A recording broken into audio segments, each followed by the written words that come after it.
la technologie de guerre russe, valant plusieurs milliards de dollars, est surpassée par une équipe d'ingénieurs du week-end.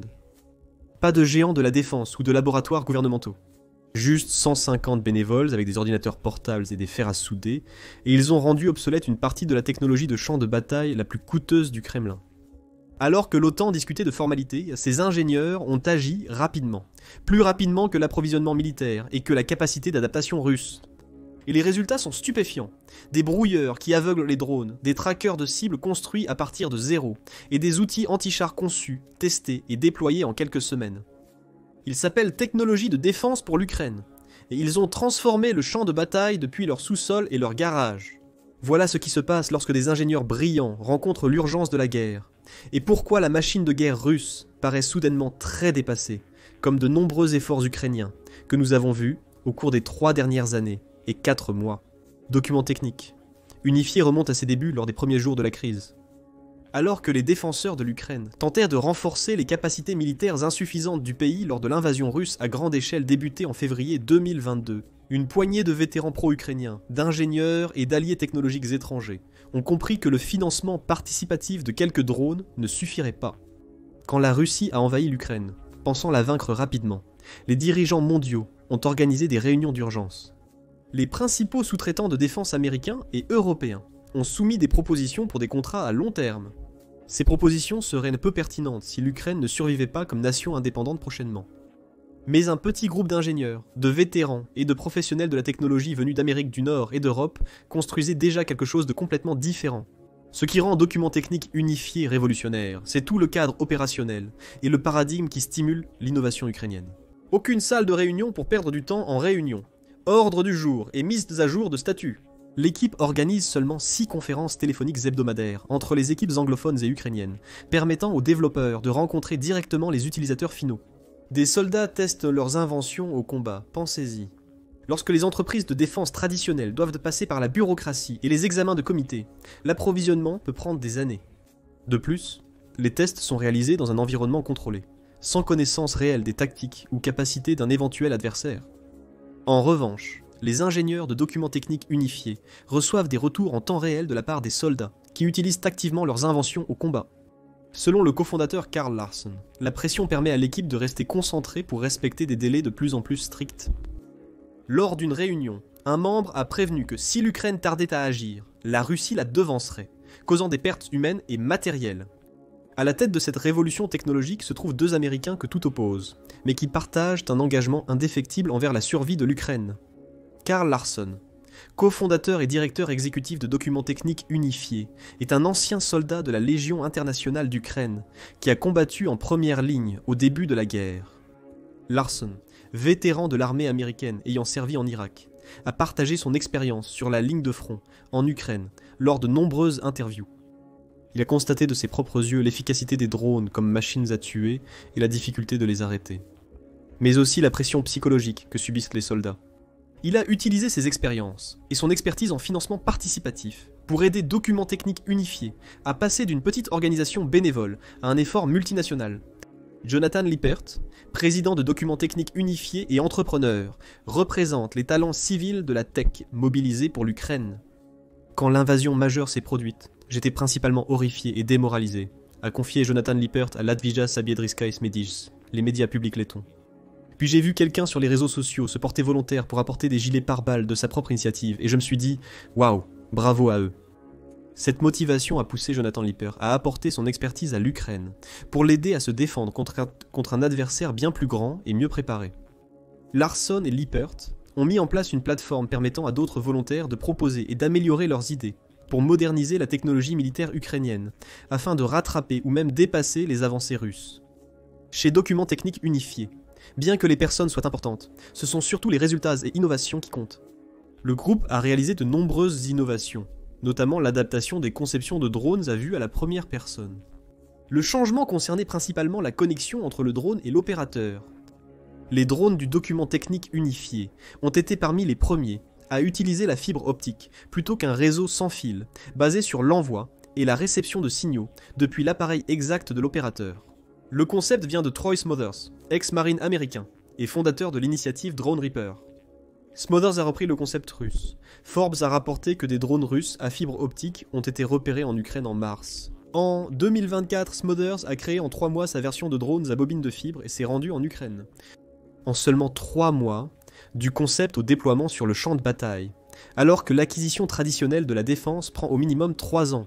Si vous avez de la chance, et que tout se passe bien pendant l'interminable bureaucratie et les exigences de test. En Ukraine, Smothers a rencontré des représentants de diverses entreprises et organisations de défense, allant de start-up privées à des entreprises militaires d'État comme Ukroboronprom et Brave One. Je leur ai expliqué comment ajouter un kit d'accessoires pour transformer leurs drones en drones à fibre optique. Pour moins de 200 $, a déclaré le bénévole lors de son interview avec Forbes fin 2024.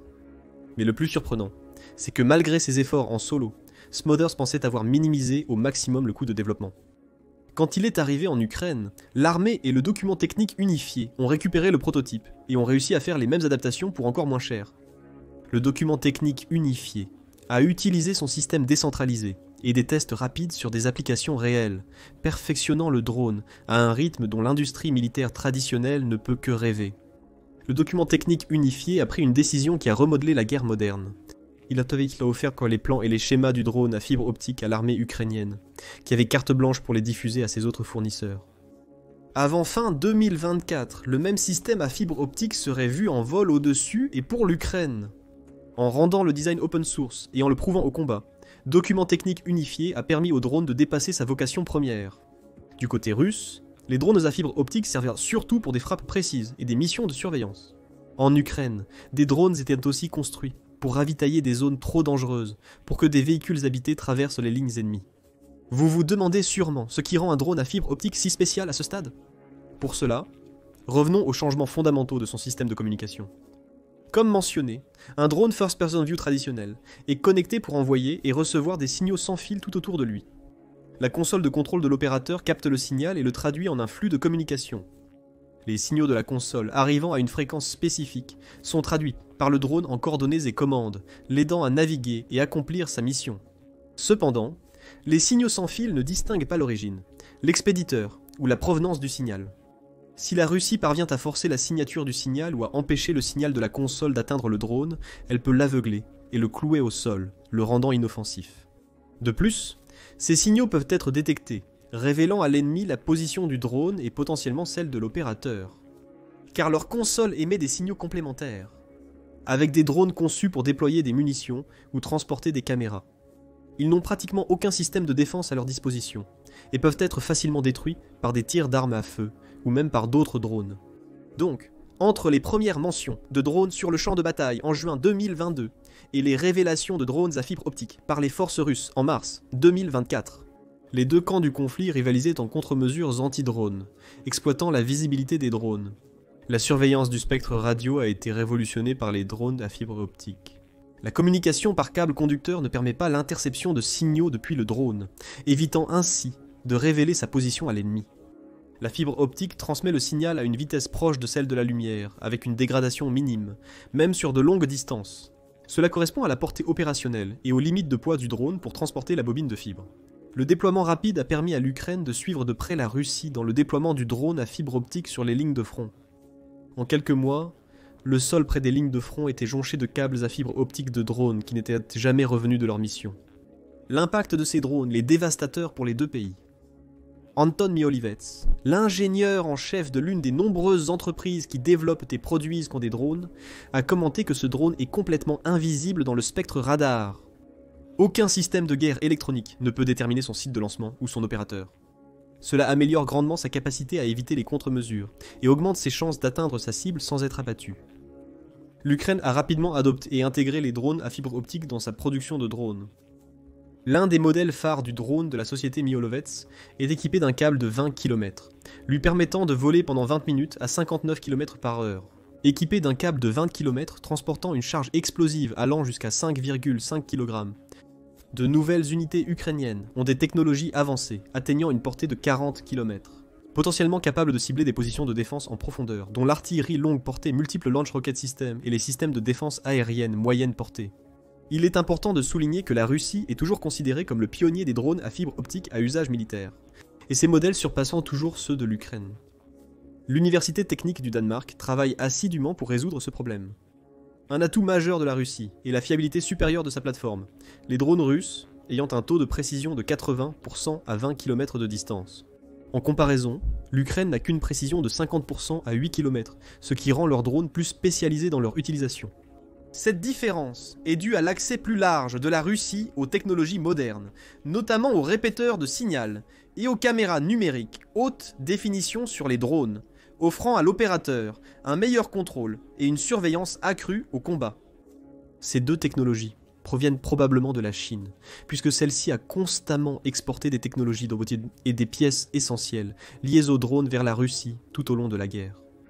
De son côté, Document Technique Unifié s'est efforcé de rendre ces drones plus simples d'utilisation et plus polyvalents. Par exemple, l'Ukraine utilise des câbles à fibre optique plus fins et plus légers, ce qui a permis aux drones de perdre un peu de poids. Le drone russe le plus performant, le Kinas Vandal, aussi appelé Prince Vandal, transporte un long câble pesant jusqu'à 5 livres pour 6 points, 2 miles de câble limitant la charge utile et la maniabilité du drone. Malgré cela, un Vandal a détruit un système High Mobility Artillery Rocket System, ce qui représente l'une des rares pertes de cette plateforme tant vantée. Si Document Technique Unifié parvient à accomplir la même chose en réduisant le poids de ces dispositifs pour améliorer leur portée et leur vitesse, il infligera le même coup dévastateur aux chars et à l'artillerie russe qui s'approcheront de la ligne de front. De plus, Document Technique Unifié a imprimé les liens vers les manuels d'instruction des drones sur des pare-soleil et les a fixés au scanner numérique, permettant ainsi aux soldats d'avoir toujours accès aux manuels lorsque les instructions papier se perdent inévitablement dans le chaos de la ligne de front. C'est cette réflexion sur le terrain qui a permis à Document Technique Unifié de se démarquer dès le début, car elle aide directement les soldats à résoudre des problèmes mineurs mais cruciaux avec leur équipement. Bien que la Russie ait l'avantage en performance des drones à fibre optique, l'Ukraine semble dominer le reste de l'industrie des drones. L'Ukraine développe régulièrement ses capacités de drones longue portée depuis 3 ans. Pendant ce temps, le célèbre drone Bayraktar TB2 de Turquie est passé d'un des éléments les plus remarquables de l'arsenal de drones ukrainiens à une pièce de ferraille. Bien que des drones nationaux aient surpassé les spécifications du Bayraktar, les contre-mesures russes ont rattrapé leur retard. Confrontée à des drones first-person view quasi invisibles sur le front, l'Ukraine a sollicité l'aide de ces mêmes systèmes longue portée. En avril, l'Ukraine a ciblé l'unique usine russe de fibres optiques au lieu de traquer les drones. L'usine de fabrication, à plus de 650 km de la frontière russo-ukrainienne, était responsable d'environ 25% du marché des fibres optiques du pays. L'attaque a probablement stoppé temporairement toute la production. Cela pourrait réduire de 25% la capacité de la Russie à acquérir des drones à fibres optiques. Le scénario le plus probable est que le coût de ces drones va s'envoler, au point que la Russie ne pourra plus les fabriquer à grande échelle. Les drones à fibres optiques de l'Université technique du Danemark ne sont qu'un début. Cette université innove plus vite que la Russie ne peut s'adapter. L'Université technique du Danemark soutient des projets allant des filets lanceurs sur drones aux bombardiers à décollage vertical et aux radars à faible coût. Ils développent aussi un détecteur radiofréquence, un système acoustique testé au combat, et un radar à moins de 10 000 $ nécessaires pour repérer les nouveaux drones et à fibres optiques russes. Le rythme et l'ampleur des innovations de l'Université technique du Danemark impressionnent. L'IPER a suggéré que les 3 premiers prototypes de dispositifs montés sur drone commenceraient les tests sur le terrain en juin. Une de leurs solutions créatives semble issue d'un jeu vidéo. Le système de fusil monté sur drone ICLO, c'est une arme volante sans recul conçue spécifiquement pour abattre les drones ennemis. En bref, un drone transporterait une arme à déclenchement à distance au lieu de munitions. Quand l'opérateur détecte un drone ennemi, il s'en approche discrètement par le dessus et envoie la commande de tir. C'est abordable, efficace, et exactement le type de réflexion non conventionnelle que les entrepreneurs de la défense traditionnelle n'envisageraient ou ne pourraient jamais mettre en œuvre. Dans des délais permettant au produit de passer du prototype aux essais sur le terrain en quelques mois, et d'avoir un impact sur un champ de bataille actif.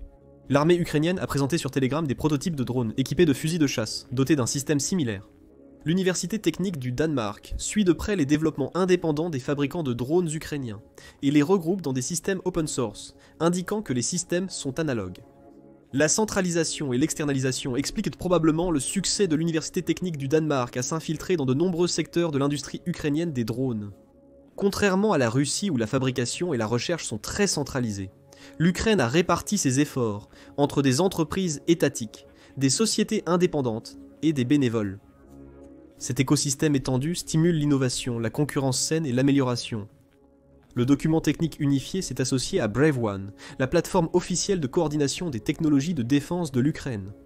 Il collabore avec des groupes tels que Kyiv Defenders, responsables de la formation aux drones et du soutien aux équipes d'intervention ukrainiennes. Quand ces entreprises collaborent, cette petite plateforme d'innovation atteint rapidement les soldats en première ligne. La décentralisation de l'innovation militaire a secoué les cercles d'analyse, de R&D de l'OTAN, car document technique unifié a prouvé que le modèle actuel d'innovation en défense est défaillant. Considérez ceci. En quelques semaines, 150 bénévoles de documents techniques unifiés, travaillant les week-ends et les soirs, ont livré des innovations qui changent le champ de bataille. Tout cela en utilisant des budgets dérisoires comparés aux contrats de défense traditionnels.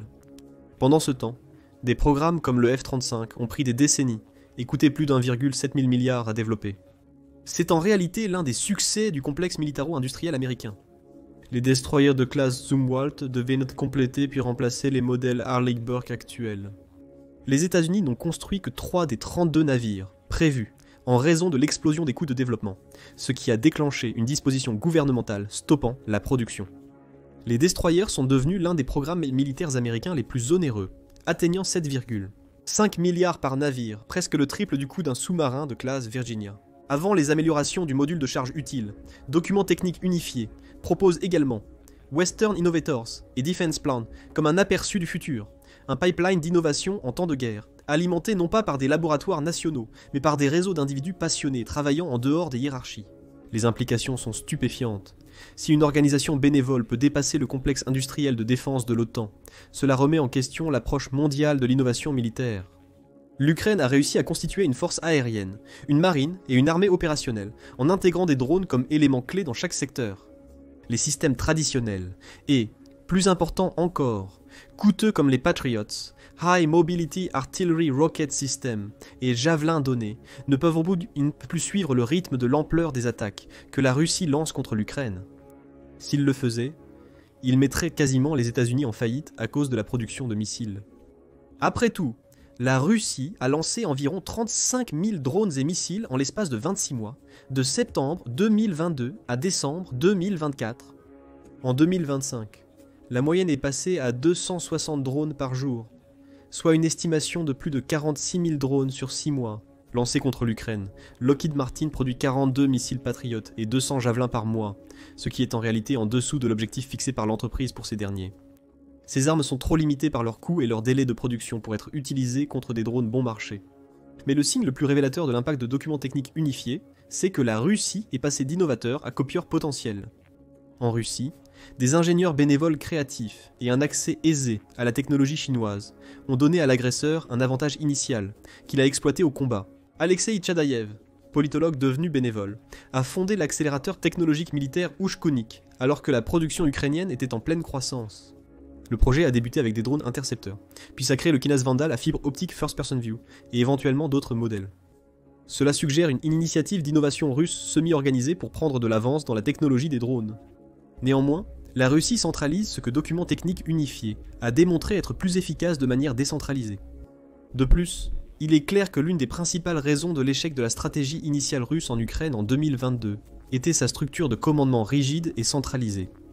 Appliquer ce concept à la production de drones donnera probablement des résultats similaires. La solution évidente est donc que la Russie arrête de suivre ses propres conceptions pour copier de force les développements ukrainiens et adopte une stratégie basée sur la taille de son économie, pour obtenir un résultat positif pour elle-même. Le message et la leçon de documents techniques unifiés au monde sont clairs. L'avenir de la guerre appartient à ceux qui peuvent innover le plus rapidement, pas à ceux qui peuvent dépenser le plus. Et en ce moment, cet avenir est écrit par des bénévoles qui travaillent depuis leur garage, leur sous-sol et leurs ateliers du week-end, développant une innovation salvatrice à la fois. Mais les drones à fibre optique sont loin d'être les seuls à faire la différence sur le champ de bataille. Vous pouvez consulter notre couverture complète des drones Baba Yaga d'Ukraine dans cette vidéo. Et n'oubliez pas de vous abonner à The Military Show pour des actualités quotidiennes sur la guerre en Ukraine et des analyses approfondies sur l'avenir de la guerre et la géopolitique mondiale.